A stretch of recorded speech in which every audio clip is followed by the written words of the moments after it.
दोस्तों नमस्कार, बहुत स्वागत है आपका चौकस भारत में। मैं आपका दोस्त ब्रजेंद्र। देखिए, लोकसभा चुनाव जो है अब नज़दीक है और इसको लेकर जितने भी दल हैं, जितनी भी पार्टियां हैं, वो अपनी जमीन तैयार करने में जुट गई है। जितने भी लोकसभा चुनावी क्षेत्र हैं वहां लोग पहुंच रहे हैं और अपने अपने दावे पेश कर रहे हैं उनके पास जो उन्हें सत्ता सुख देने वाले हैं, यानी जनता के सीधे संपर्क में आ रहे हैं। कई बात सरकार के खिलाफ हो रही है, कई बातें सरकार के पक्ष में भी हो रही है। आज हम अरवल में हैं और इसी बाबत आज बातचीत करेंगे। हमारे साथ अरवल के विधायक हैं महानंद सिंह जी। दरअसल ये माले से हैं और इन्हीं से हम बातचीत करते हैं, इन्हीं से मुखातिब हैं आज।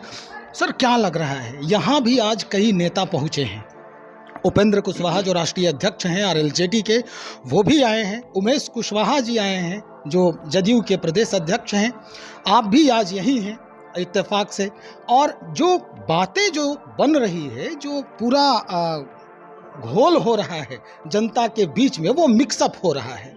क्या लगता है आपको, क्या परिदृश्य निकलने वाला है यहाँ से? यहाँ अभी मंथन हो रहा है जी। मंथन में इसके पहले भी एक कुशवाहा आए थे, सम्राट चौधरी। अच्छा। सम्राट चौधरी बीजेपी अध्यक्ष आए थे और उनका कार्यक्रम फ्लॉप हुआ था। अच्छा। तो उसके 27 सितंबर को आए थे। उसके बाद यहाँ अब कभी उपेंद्र कुशवाहा के जरिए यहाँ पर कोशिश किया जा रहा है कि कुशवाहा को कैसे गोलबंद किया जाए। लेकिन इस बार सारे लोग समझ गए हैं, सारे लोग, जनता जान गई है कि बीजेपी को किसी न किसी रूप में बीजेपी को मदद करना, चाहे बाएं से या दाएं से, आगे से या पीछे से, चोर दरवाजे से या आगे के दरवाजे से, उसको मदद करने का मतलब है अपने संविधान पर हमला करना, ये लोकतंत्र पर हमला करना। इस बात को लोग समझ गया है। इस बार जो पत्रकारों को जेल में भेजा गया और संजय सिंह को जेल में भेजा गया, इससे और स्पष्ट हो गया कि ये सरकार अब संविधान और लोकतंत्र को रहने नहीं देगी। अगला बार यदि चुनाव होता है तो ये सरकार चौपट कर देगी। इसलिए जनता, खास करके इस मगध क्षेत्र के कुशवाहा जाति के, ऐसे ही क्रांतिकारी जाति के लोग रहे हैं, बदलाव वाले लोग रहे हैं। जगदेव बाबू और इस इलाके में अर्जक संघ के जरिए पूरे ब्राह्मणवाद पर चोट करने वाले लोग रहे हैं। यहाँ अर्जक संघ पूरे इस मामले में आगे रहा है। और ये भाजपा क्या है, हिंदू राष्ट्र स्थापित करने वाले पार्टी, जो संविधान को ख़त्म करके मनुस्मृति को स्थापित करेगा, तो क्या यहाँ के कुशवाहा उसको कबूल करेंगे? मैं समझता हूँ कि कतई कबूल नहीं करेंगे, क्योंकि ब्राह्मणवाद पर हमला करने वाले कुशवाहा लोग रहे हैं। लेकिन कुशवाहा ही हैं जो उनके पक्ष में वकालत कर रहे हैं। वही लोग जो हैं वो जनता को अब ये बता रहे हैं कि अगला प्रधानमंत्री नरेंद्र मोदी ही होना चाहिए।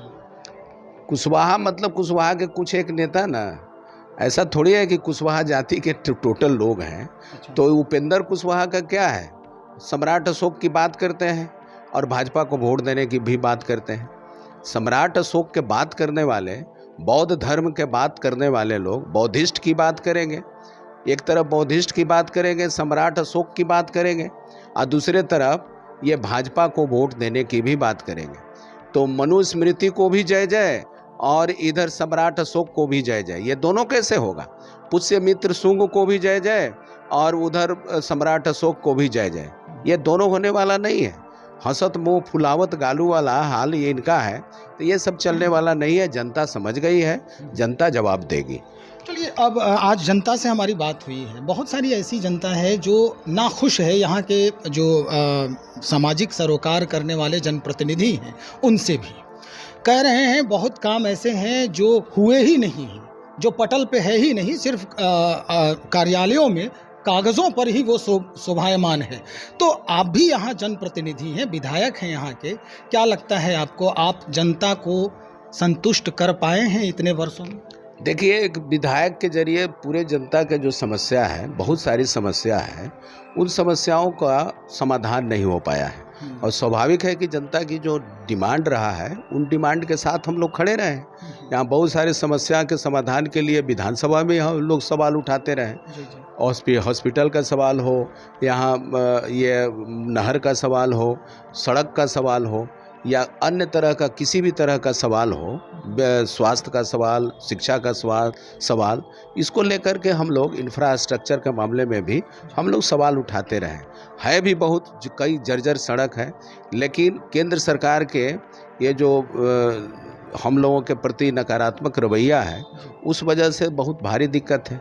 मनरेगा में केंद्र सरकार ने कटौती कर दिया है, इस वजह से लोगों को पैसा नहीं मिला है, ये भी विक्षोभ का कारण है। आपका राशन में लोगों का कटौती कर दिया है, ये नहीं मिला है, यह भी विक्षोभ का कारण है। तो ये सब जो कारण रहे हैं तो वो गलत कारण नहीं है, सही ही है। जनता सही बोल रही है। तो जनता की समस्या है तो गलत थोड़ी है बोलेगी, जनता की समस्या है तो है ही। लेकिन अब इसके लिए ये 1 साल 2 साल की ये सरकार जिम्मेवार है, ऐसी बात नहीं है।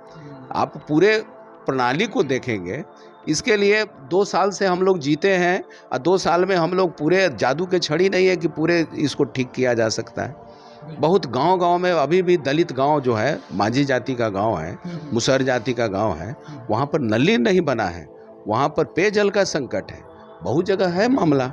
ये सब जो है हम लोग सवाल उठाते रहे हैं। यहाँ बालू जिस तरह से निकासी होता है, उस मामले को भी विधानसभा में हम लोगों ने उठाते रहा है और उसका समाधान की बात करते रहा है। तो जनता के सवालों के साथ हम लोग हमेशा खड़ा रहते रहे हैं। और पुल की बात जो हम लोग कहते हैं कि जनता और सरकार के बीच हम लोग पुल का काम करेंगे, इसी रूप में हम लोगों ने कहा है कि जनता की समस्या रहेगा तो हम लोग सरकार के बीच जा कर के अपनी बात को कहेंगे। और हम लोग बखूबी कहते हैं, सवाल भी उठाते हैं, चाहे शिक्षकों का सवाल हो। इसके लिए हमारे सब विधायक दल में सब लोगों का डिपार्टमेंट बांटा हुआ है कि आप लोगों को उठाना है। तो विधानसभा में हम लोग अभी संदीप सौरभ शिक्षकों के सवाल को लेकर के, आशा वाला सवाल को लेकर के हम लोग उठाते रहे हैं, स्वास्थ्य वाला को लेकर के। तो ऐसा नहीं है कि जनता के जो सवाल हैं वो जो गलत सवाल है उसको हम लोग नकार दें, उनके सही सवाल के पक्ष में हम लोग खड़े रहते हैं। चलिए, आखिर में एक सवाल लोकसभा सीट को लेकर के हमारा है। लोकसभा सीट के लिए जितने भी गठबंधन में लोग हैं अपने अपने स्तर से दावे कर रहे हैं। जहानाबाद लोकसभा सीट पर भी जो है वो काफ़ी दबदबा बन रहा है पहले से ही। अगर पार्टियों की बात करें तो आरजेडी भी है, आप लोग भी हैं, मतलब माले से भी हैं लोग, उसके बाद और भी जदयू से भी हैं, पहले से जदयू के यहाँ सांसद भी हैं। इस बार क्या लगता है सर, किसके झोली में ये जो सीट है वो गिरने वाली है? कोई अंदेशा, कोई? देखिए, यहाँ जहानाबाद में सामंती ताकतों के खिलाफ लड़ने वाली वामपंथी पार्टी ही रही है, वामपंथी ताकत रही है।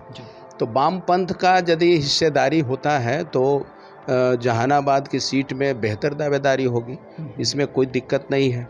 पूरे गरीबों से लेकर के सारे लोगों का आवाज़ उठाने वाली ताकतों का एक मौका मिलेगा।